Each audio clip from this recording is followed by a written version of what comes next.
Hey everybody, my name's Tara and I own Two Hives Honey. And today we're going to talk about making honey your business. So, just a little bit about me. We are here in Austin, Texas. Um, we run about 350 hives all over Central Texas, and we do honey and lots of classes and education. I'll tell you more about that at the end of our session together. And then we do have a shop here in Austin where we sell lots of locally made goodies and all the beekeeping equipment that you might need, all the basics that you might need in your bee yard. So a little bit about me personally. I am not a legacy beekeeper, meaning my granddad wasn't a beekeeper. He was a cotton farmer, which can make okay honey. It's not my favorite. But this was a switch later in life for me. So I spent the first 10 years of my career working for the federal government, went to war zones for a living, working in intelligence, spent a lot of time in Pakistan and Afghanistan, came back to Texas on a trip, took my first beekeeping class, started with a couple of top bars, which you can see here in the middle. And then finally, about 7 years ago, quit my job to work for a beekeeper here in Texas, worked for Bee Weaver Bees, and then started Two Hives about 6 years ago. And teaching new beekeepers is my favorite thing to do. And we do a lot of honey. We do very well in the honey space. So I get excited when I can share the lessons that we've learned with new folks. Also, I'm feeling a little bit under the weather, so excuse me while I drink a lot of water and maybe a little coughing or sneezing now and then. Hoping it's just the ragweed. There's a lot of that this year. Okay, so let's get to it. So first and foremost, should you sell your honey? I get this question quite often. And I'm presuming that if you're here taking this class, you know the answer to this question. It's a resounding yes. Okay, if we give all of our honey away, it tells our customers that our product is not valuable.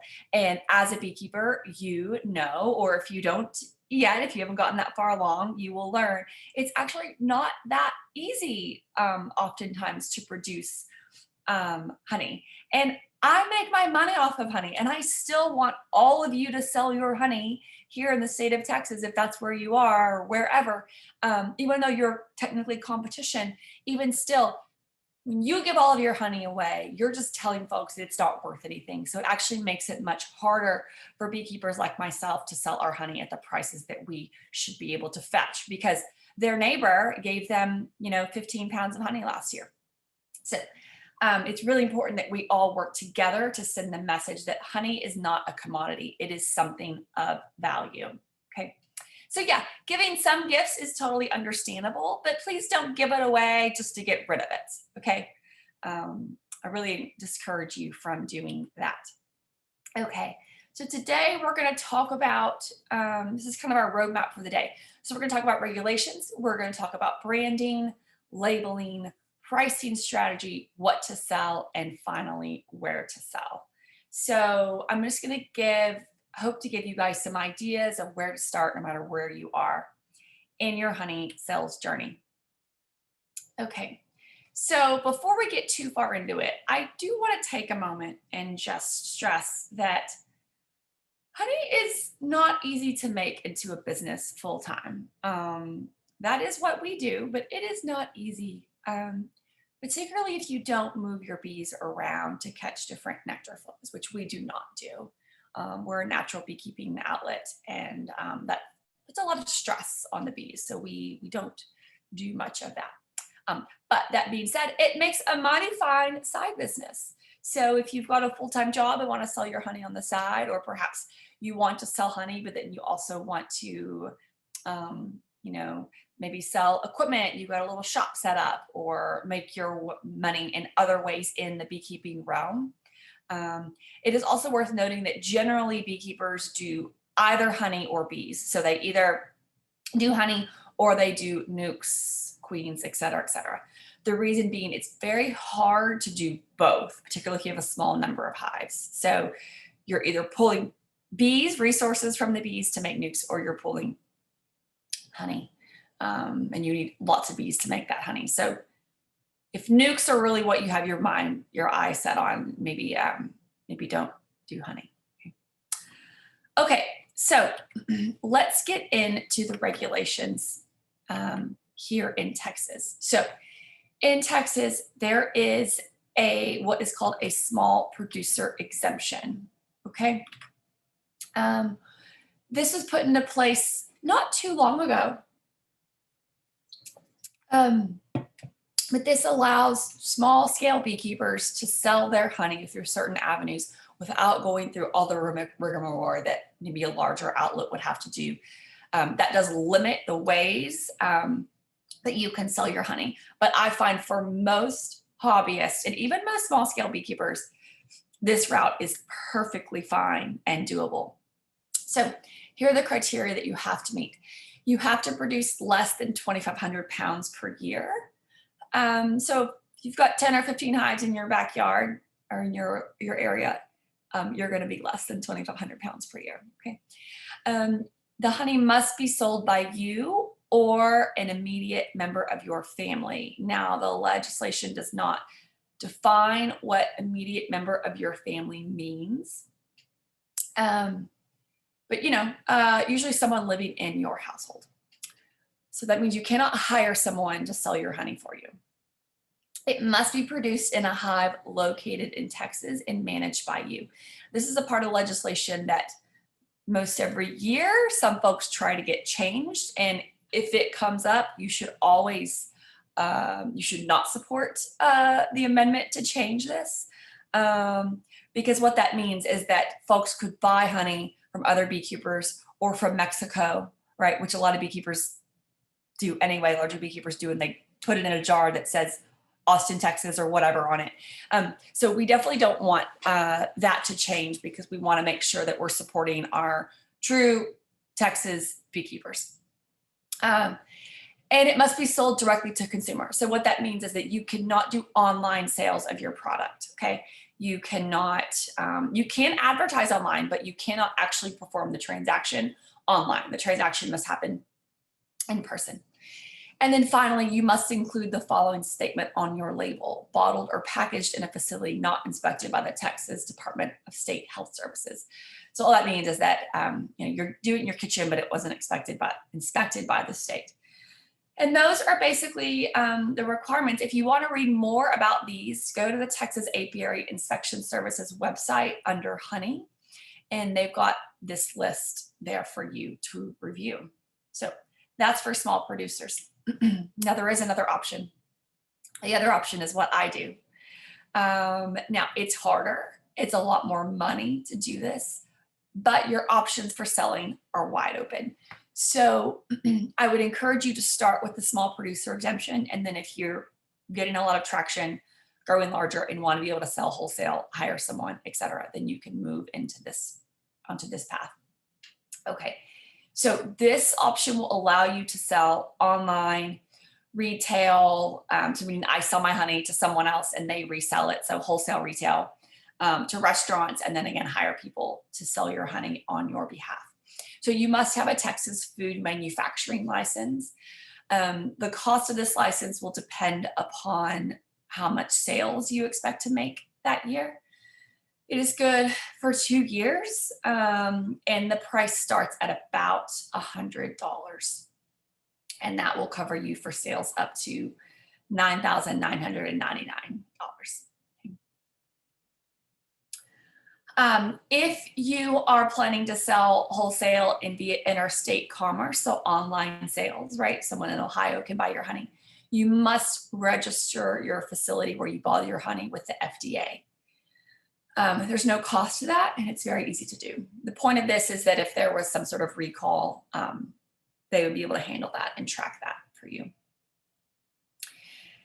And then you are going to want to make sure that you're following all of your local health regulations. I'm getting ahead of myself. So check out Chapter 131 of the Texas Agricultural Code that can give you more information.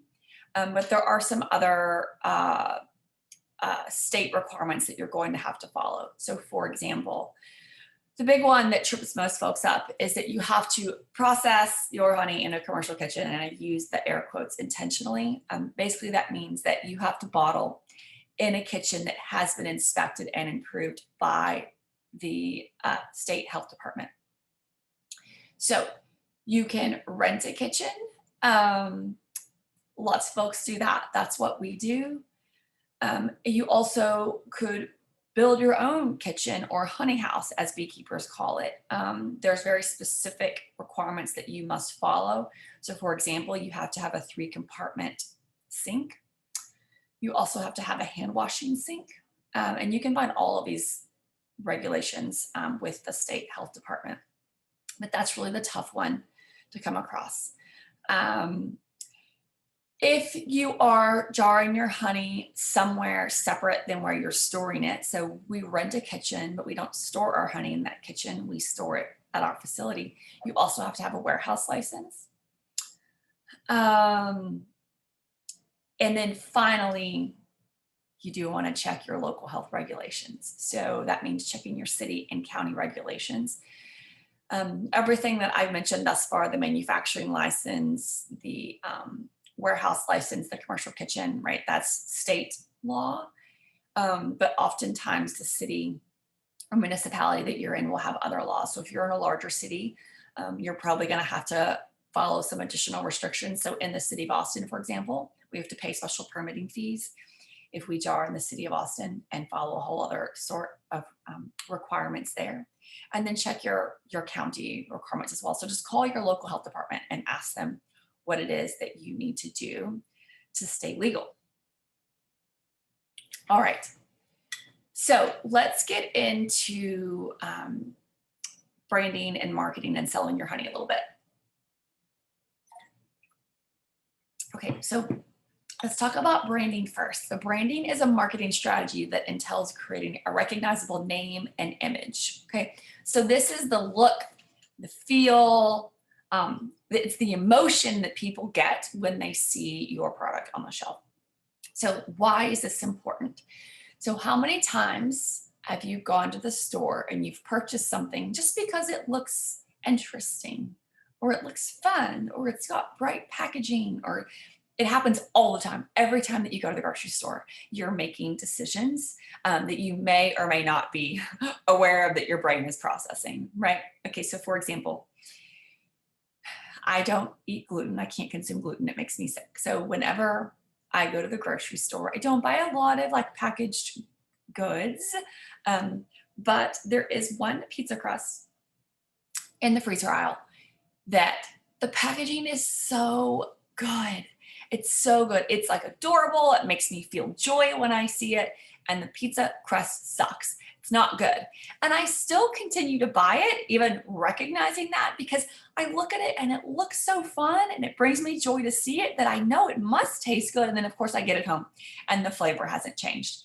So you may think that you're beyond the reach of the power of marketing and branding firms, but I promise you, you are not. Now, if you just have a little bit of product, maybe the rest of this presentation isn't for you, okay? Maybe you can just post an ad on Facebook, post on your social media, and your family and friends are gonna snatch it up. But if you wanna make this a serious side hustle, it's important that you understand these concepts and give them some thought. So again, branding. So it is the look and the feel of your product's logo. This includes the colors you use, the name of your business, the taglines, any words that goes on your label, any sort of illustrations, like anything that you use that visually can be seen to the customer. So I encourage you, if you really do want to make this a serious side hustle or more, to invest some time and maybe even some money into this. You can certainly make some things at home. Perhaps you're super creative and have some access to some programs, and that's great. But if you don't, I think it might be worth utilizing some skill sets of some others this is their area of expertise. When you're thinking about your company name, the colors you use, I encourage people to get opinions from your target audience. And so when I say target audience, when I started Two Hives, it sounds like a silly exercise, but I literally sat down and wrote out who was going to be the perfect person that bought my honey, who was going to be my most frequent customers, right? Their age. Is it male? Is it female? Is it both? Do they have children? Do they not? What is their disposable income, right? Those are all things. What are their hobbies? Like basically I made a sort of avatar and then used that to make decisions on what my product would look like, okay? And it's good to get opinions from those folks that would be your preferred customer because they're going to be able to tell you a lot. Resist the urge to ask too many cooks in the kitchen. You ask a lot of folks, you're going to get a lot of different opinions and it might overwhelm you. But I do think it's nice to ask a couple of friends. Next, you really want it to be recognizable. So don't look at someone else's label and just copy it, right? You want yours to be different. You want to get repeat customers that start to buy from you because it's you. And so you want to make sure that it's recognizable. So don't just copy someone else for a lot of reasons. That's a bad idea. And then also consistency is really important. This is where I find most people in this industry, in this product area, tend to fall short. It's really important that you're using the same colors and the same fonts and the same style on all your packaging, okay? I see too many small scale beekeepers that have one type of bee on one jar and then another bee altogether on another jar and different colors, and maybe the name of the company is the same, but that doesn't build that recognizable brand when you're not consistent. So please be consistent. And then, as I mentioned, you just want to be, really unique. You want to stand out from the crowd, and there's a lot of different ways to do that. It doesn't hurt to perhaps do a little secret shopping, right? Go to your farmer's market or your local market corner store and see what else is out there, see who your competition will be, right? And get a feel for like what they're doing. Again, not to copy it, but just it helps inform your decision-making process. Okay, so I'm gonna show you a couple of examples and hopefully demonstrate again why this really is important. Okay, so this is usually an interactive portion of the class, but we can make it interactive even though you're not here with me at the moment. So take a look at these jars of honey. You've got one jar of honey on the left and then you've got several on the right. So take a look at them, think about them for a minute, take each separately and think about what do you feel, what words come to mind when you look at each of these packaging options. Okay, so just take a minute and think about that.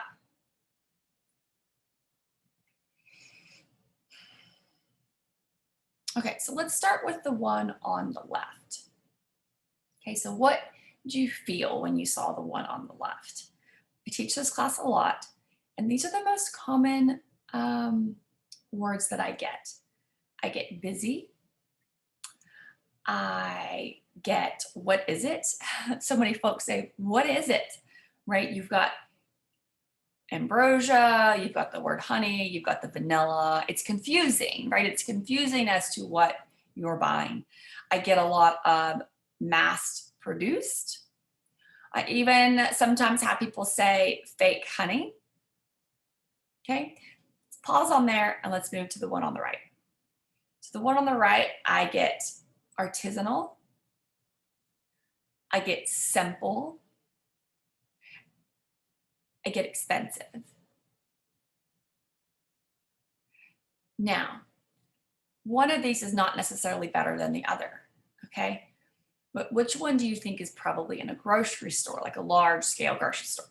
The one on the left, right? The one on the right is something you're probably going to be more akin to find perhaps in a small artisanal market. I think the terms mass produced is really giving and telling with the one on the left, right? This one doesn't have a feel that it was produced by a small scale beekeeper, right? This has the feel of like perhaps this is not real honey, as some folks have suggested, or perhaps it's that these folks aren't the actual beekeepers. You don't get a feel for like a homey little farm somewhere in Texas, right? So again, one is not necessarily better than the other, but I just want to demonstrate to you, like, you got strong feelings either way on both of these labels, right? So this is why I want you to think about, what messages do you want to communicate to your potential customers? Let's do one more. Oops. Let's do one more. Okay, so look at the one on the left and then look at the ones on the right. And just think for a moment about what they make you feel. What words come to mind?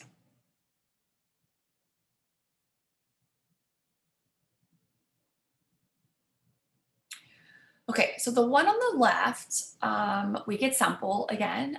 We get rustic. I get a lot of rustic. I get some people that say, what is it? Okay, you think about that? What is that? If you saw that sitting on a shelf somewhere and there was no one there to tell you, might not know what it is. Homemade. I get homemade a lot. Okay, the one on the right, I often get modern, sleek,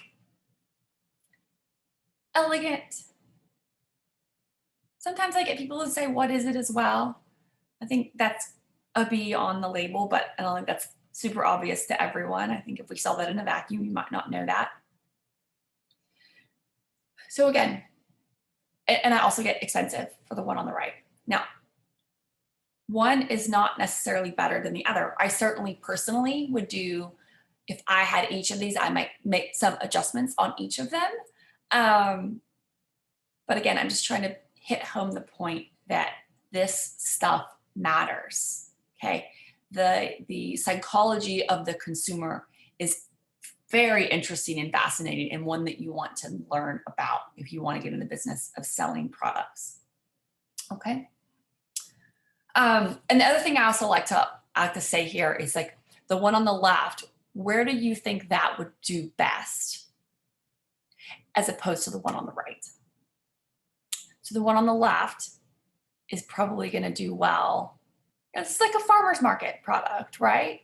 Or something maybe someone selling, out of their home. Whereas the one on the right, you might expect to see like a high-end shop, like a Williams and Sonoma kind of shop, right? Okay, so I'm going to show you just a couple of examples of our jars and labels. We have lots of different kinds, but these were our very first jars that we selected. So let's do the same exercise, right? So let's think for a minute. What do you feel when you see these two? What words come to mind?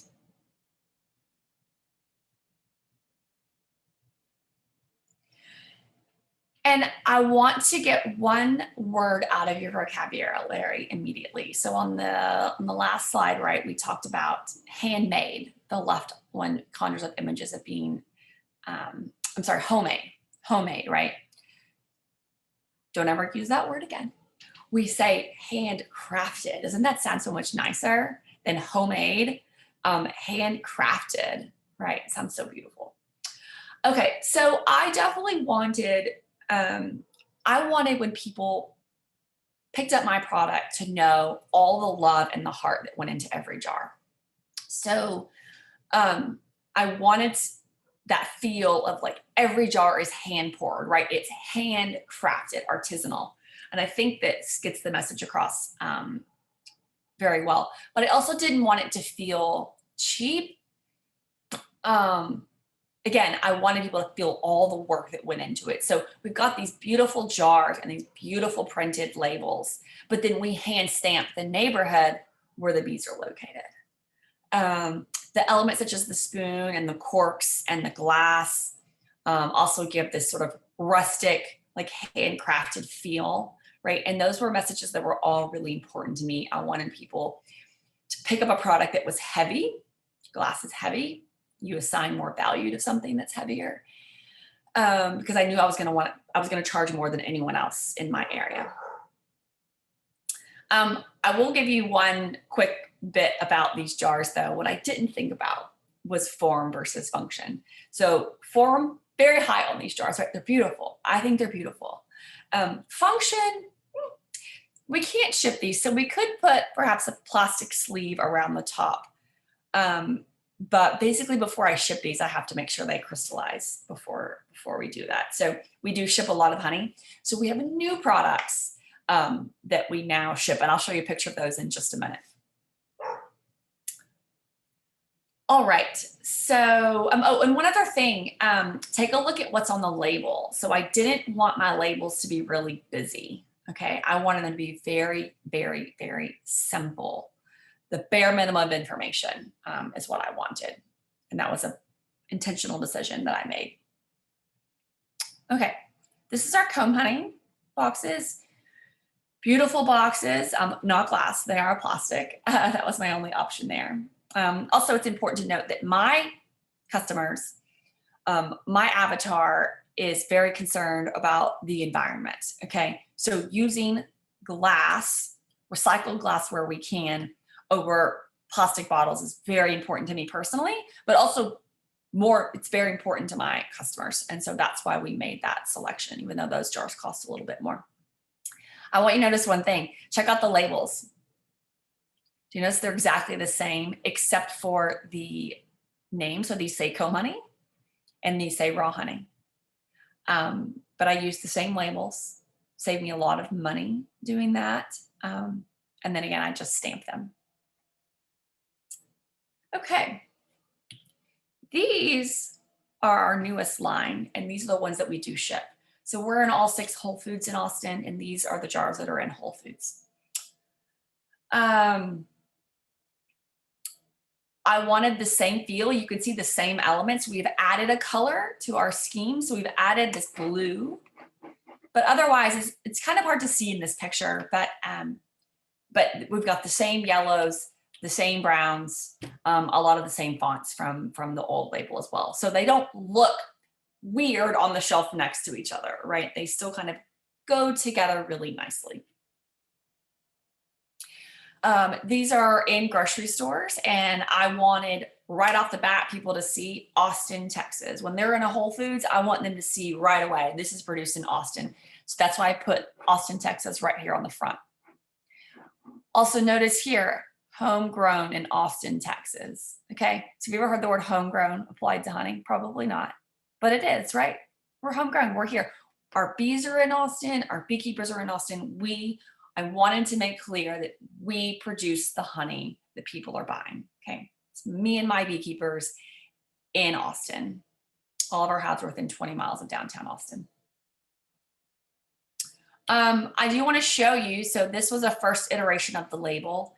Then when we got into Whole Foods, we had to change the label. And this is why. So on the old jars, this is the only part of the label. You see this front part here. Now, all of our products up until we were in grocery stores were in small markets where there's always someone available to tell you, hey, let me tell you about this honey. It's female owned, they're here in Austin, and tell you all about the product. Okay, in a grocery store, that is not an option available to you. There's no one standing there babysitting our honey ready to talk about it, okay? So we had to add more to the label, okay? So we added a backside to the label that has a description about us and our honey. It has where you can find us, our website, our social media, and then of course we had to do a barcode. There's a lot of smaller markets that may encourage you to do barcodes, but for the most part, you're probably not going to have to go this route until you start doing bigger grocery stores, bigger markets. So we had to make adaptations when we got into different types of stores, okay? So let's talk about labeling your honey and what you have to include and some things that you might want to consider. Okay. So first and foremost, there's some must-haves. So you must have the common name, honey, okay? You also must have your contact info, name, and address. You must have the net weight. Honey is sold by weight and not volume. For my first year, I labeled everything by volume because I didn't know.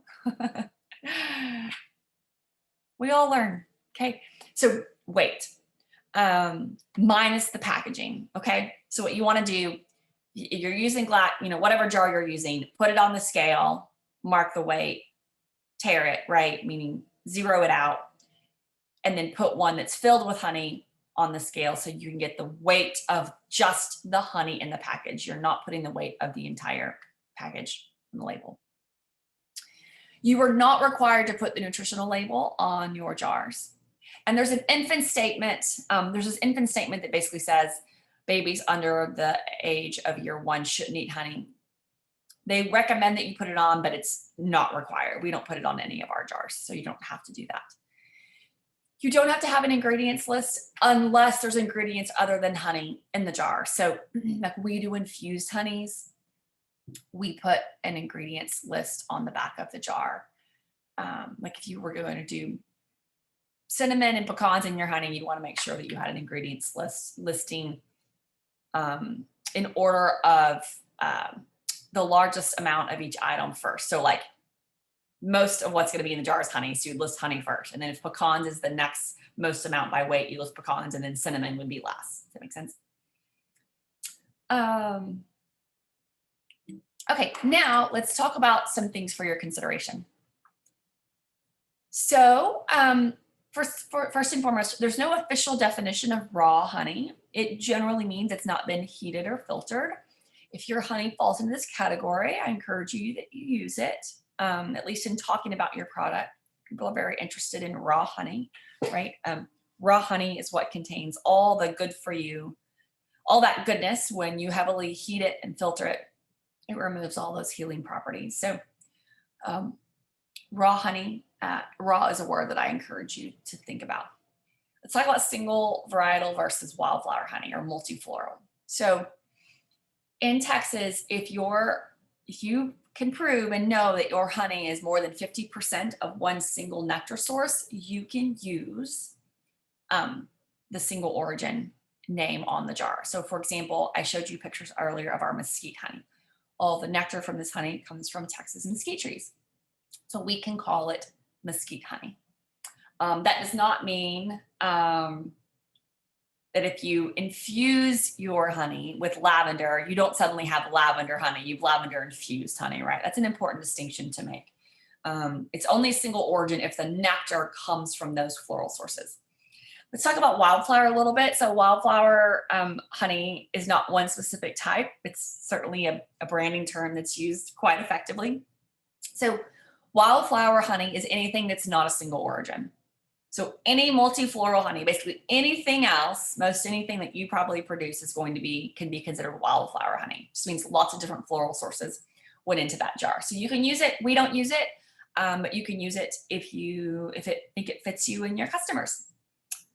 You may want to consider a crystallized statement. So a lot of consumers are uneducated on crystallized honey, that it will crystallize if it's raw, that it hasn't gone bad. That's okay. You could eat it that way, or how you can make it liquid if that's what you choose to do. We don't have a crystallized statement on our honey.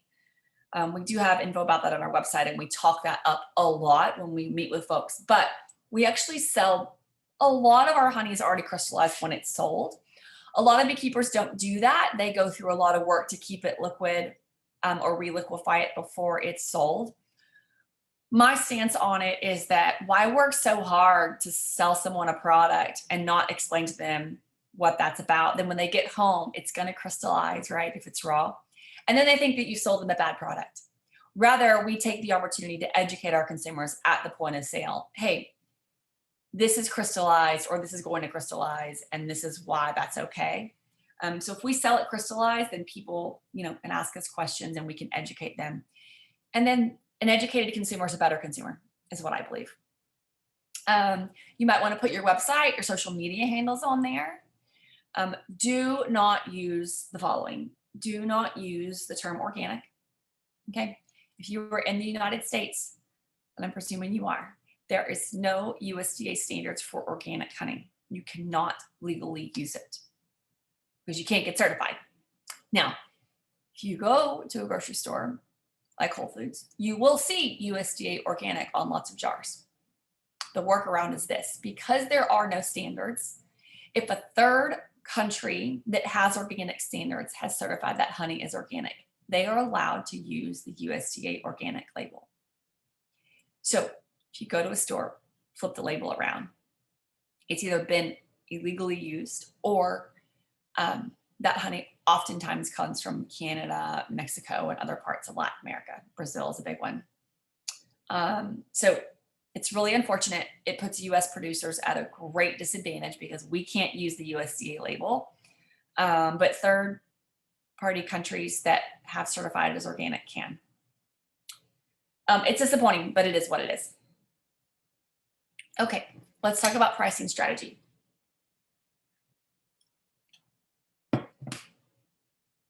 So how much should you sell your honey for? As much as the market will bear. Your market's different than my market, okay? As much as the market will bear is what you want to do. Too many beekeepers far underprice their honey. You should not be pricing your honey what you're finding at your local HEB, okay? Your product is far superior. You know this. You only need to do a little taste test with your customers for them to see it's far superior. And you're a local business. Like your costs are different. You don't have the efficiencies that those big companies do, and your product's better. So it should fetch a higher price. So please keep that in mind. Much of the grocery store honey is not even real honey anyway. And it's certainly blended, heated, and filtered. So it's going to come nowhere near the quality of your product. Unless you're in a super saturated market, you're probably not going to have a hard time selling your honey. I'm not seeing an area yet that where that was the case. But if you do have enough to move beyond your friends and family circle and you want to sell beyond, getting your branding right and can fetch you more in terms of pricing and customer loyalty. Okay. I want to help you garner a higher price because beekeeping is really hard work, right? We know that's hard work. It's not guaranteed. A single weather event can totally ruin a honey crop, or the fact whether or not we get a honey crop in a year. And so that's important. So we want you to really fetch as much as you can. Okay, so let's talk about ways that you can capitalize on this and get more money for your honey. First and foremost, all the things we've already talked about, putting some thought and maybe a little money into really great branding, really have a good looking product that it emotes the feelings that you want it to, that's going to reach your customer in a really big way. Next, no sticky jars, you guys. No sticky jars. If you go to the grocery store and you pick up a can of tomatoes and it's sticky, do you buy it? No, you don't buy it because that's gross, right? No sticky jars. Now, I know better than anyone else how no matter how many times you've wiped things down, just moving the honey from one place to another, somehow things get sticky again. So we always are prepared, like even if I'm moving it from the office to the shop, somehow something gets sticky, right? So as we're stocking, as we're preparing an order for wholesale retail, we're touching everything and just making sure one last time that nothing sticky is going out the door. Running a jar under hot water, making sure water can't get in, or wiping with a really hot rag works really nicely. Consider some buzzwords, right? Again, such as local and raw. People love these two words, all right? And so if you can use them, you should. Do a little research on what folks are selling and what they're selling for in your market. So again, the grocery store pricing should not be your basis. But I would take a little walk around your local farmers market, see what people are buying, look at the farmers market 1 or 2 towns or counties over. See what the kind of going rate is. At a minimum, you should start there at a minimum, right? I sell smaller jars. You can certainly, do the math a little bit, right? Generally larger jars, you sell less per ounce. So I do some bulk wholesale to some restaurants around town, but for the most part, we're all retail and wholesale retail. So the largest size jars that we sell are 7 ounces.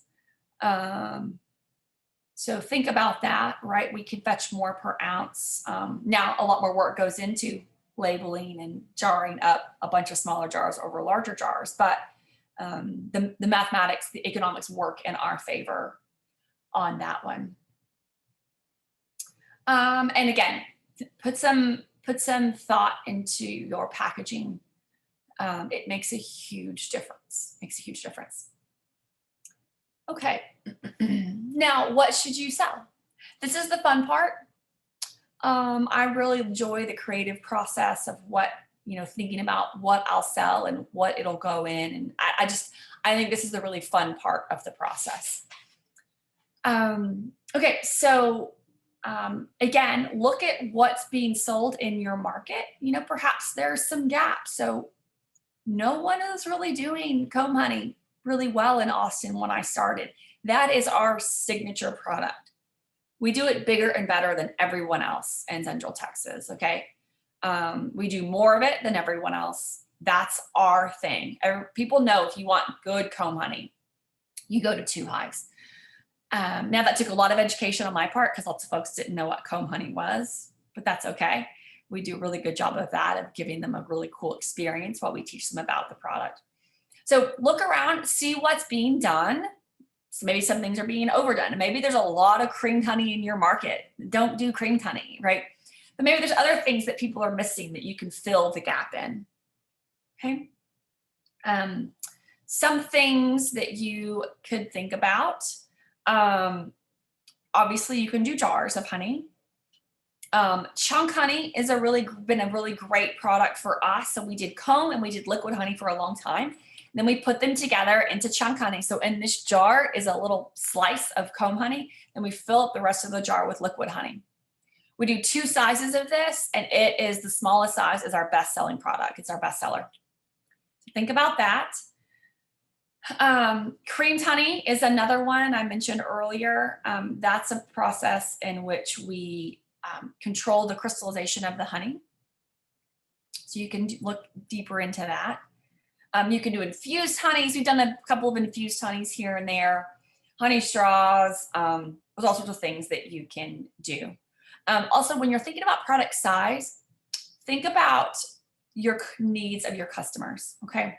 So, for example, if you live in a very rural area and folks are driving to the market from an hour away and they only come once a month, then maybe 5-ounce jars aren't good for you. Maybe you do have to do, a pound or more, 16 ounces or whatever, because they might not be seeing you once every, week or 2 weeks. Maybe they only come to the market once every 2 months. So think about that. We go smaller because we can fetch more per ounce in smaller jars. And also, my item is a giftable item. My honey is a giftable item. So people like smaller items it makes a better gift, okay? We sell more honey in the month of December, direct to consumer and retail than all other months combined. So big giftable items for us. Okay, so let's look at a couple of different ideas. So honey straws. Kids go crazy for honey straws. There's lots of different, I see a lot of infusions in honey straws. Honey straws are fun because they can be an add-on at the register. They're transportable. Put them in your coffee. But I do not do honey straws. As I mentioned before, my customer base is one that's very environmentally friendly. These do not work with my customers, okay? That also goes against my own personal values, like single-use plastic. I try to avoid it. But also my customers are the same. So this doesn't work in my market, but it might work in yours. We talked about chunk honey. It's been a very successful product for us. Comb honey, as I mentioned, this one, a lot of folks have not experienced comb honey before, so it might require a little bit of education on your part, but it's done very well for us.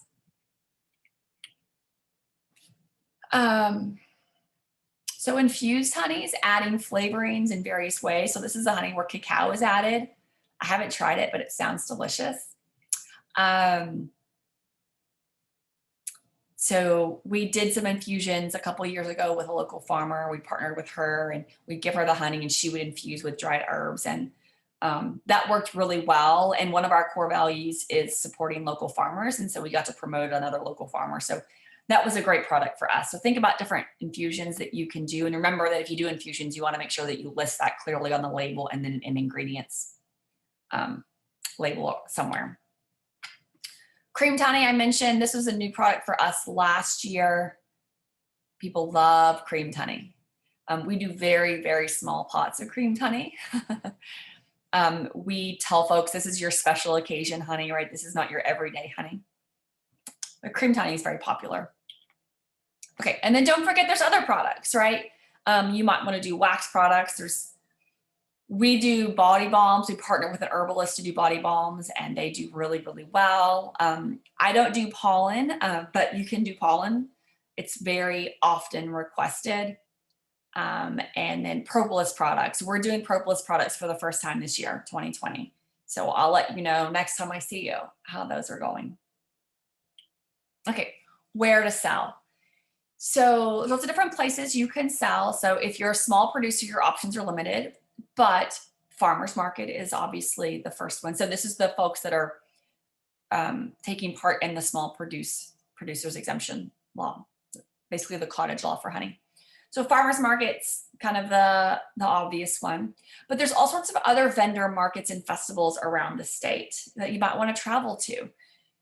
So look at those music festivals, different holiday markets, whatnot. So definitely check those out. Holidays are a big one. I definitely encourage you to think about what you can do to make your products a little bit special for the holidays. Maybe you've got cool gift wrapping or you've got pretty gift boxes. We're going to do some really beautiful gift boxes for the first time this year that we're pretty excited about.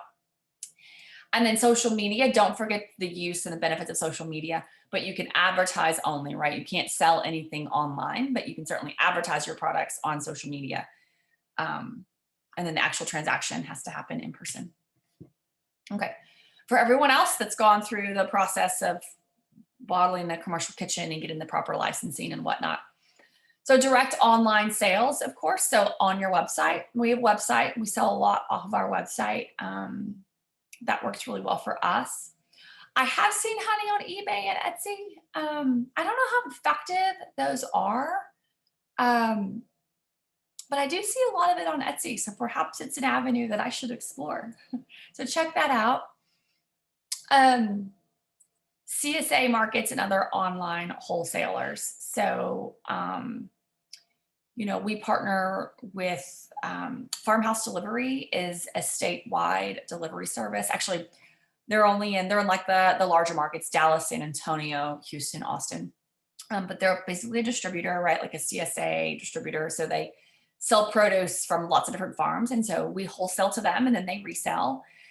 So think about that. Think about partnering with a local farmer that does a CSA. So CSA is a community supported agricultural program. Basically, that means they're selling produce right off the farm. You could partner with them and throw honey into the CSA boxes. And then wholesale. So wholesale, you have wholesale and wholesale retail. So wholesale would be like selling to someone for use in their own product. So if someone's making protein bars, they buy your honey and they use it in the protein bars and then sell the protein bars. And then wholesale retail would be selling to someone with the intent if they're just going to resell your product. So grocery stores and markets, you might have smaller markets in your area that definitely check those out. Grocery stores are kind of a whole other beast, but we can talk about that. You know, if that's something of interest to you, but you have to be very well insured. There's a lot of requirements. So I would say, don't jump right to grocery stores. Start with the smaller markets first. Grocery stores are just harder. Gift shops, hotel chains, boutiques, you know, restaurants and bars use a lot of our honey. I've seen people sell to doctor's offices and then the doctor's offices resell it in their office. I've not done that, but I've seen that. And I think that's very, very clever. But remember, all of these are only available if you go through the more in-depth process. Okay. That being said, so after all of that, I do want to make sure and press upon you that making honey, producing honey is really hard work. You're relying upon live animals that rely on, you know, botanical sources, flowers that rely on the weather to produce their food. There's a lot of uncontrollable factors in there. And it can be profitable, but it cannot be profitable if you're planning to sell at grocery store prices. It's not. Okay. So definitely, if this is something you really want to do, you know, think carefully about some of these. Bee sting, right? Again, just another mark in the category of how hard work it is to produce honey. It's during harvesting season, we are worn down. I am not feeling great, and we're harvesting. It's fall right now, and we're harvesting, and I'm not feeling great because I am worn to the bone right now. So some more resources for you. Texas Apiary Inspection Service has all the regulations listed online for the state and the small producer exemption. You'll have to go to your local health department to learn more about what they require that you do. If you're looking for places that you can DIY your own labels, Canva, PicMonkey are both great. I use Canva a lot. Avery, you know, that's the company that sells all the labels. They've got an online label making system. So you just put in the number, of the Avery product, and then you can create the labels from that. It's very easy to use, and you could print on your home computer, or you could they'll print it for you if you want a professional printing service. All of our labels are professionally printed. Label printing, local print shops. We try to use local where we can. Print Runner is also a really great one that I find the quality is really nice. That's an online printer. Design work, we hire a local designer to help us look around your area, you know, maybe look around for some freelance designers. 99 Designs is an online system that you could use. And then jars, there's tons of places out there. Berlin, Glass Now, SKS Bottle are just a few of the companies that do sell jars. And with that, that's all I had for you guys today. I just want to give you a little bit more about where you can find more from me and Two Hives if you enjoyed this presentation. So you can find us on Instagram. We're at Two Hives. I'm real proud of our Instagram. We do good work there. So please follow us on Instagram. Also, we are launching in the next month an online membership site. We've got a beautiful intro to beekeeping class that we have. It's a film. It's a really nice film that we'll have available in the next few weeks. So we're in October 2020 right now. So we'll have that available online. And then we're going to have some really cool library of documents, checklists, videos in a new membership site that we are offering very soon. So you can go to twohiveshoney.com/learn to learn more about that and sign up for a free trial. So again, that will launch in November. My contact info is there, and then you can go to our website and sign up for our, on the front page of our website, scroll all the way down to the bottom, and you'll see where to sign up for our newsletter to be notified of all of these new exciting developments first and get a little discount on it. If you are in the Central Texas area, we do a apprenticeship program. It's 6 Saturdays, 1 Saturday a month for 6 months. It's super fun, and people that come out of that program are exponentially better beekeepers than folks that have been keeping for years. I can guarantee you that. So check that out. Follow us. We would love to see you again. Come visit us in Austin. And with that, that's all I've got. Thanks so much, you guys, and I hope to see y'all around soon. Take care of yourselves.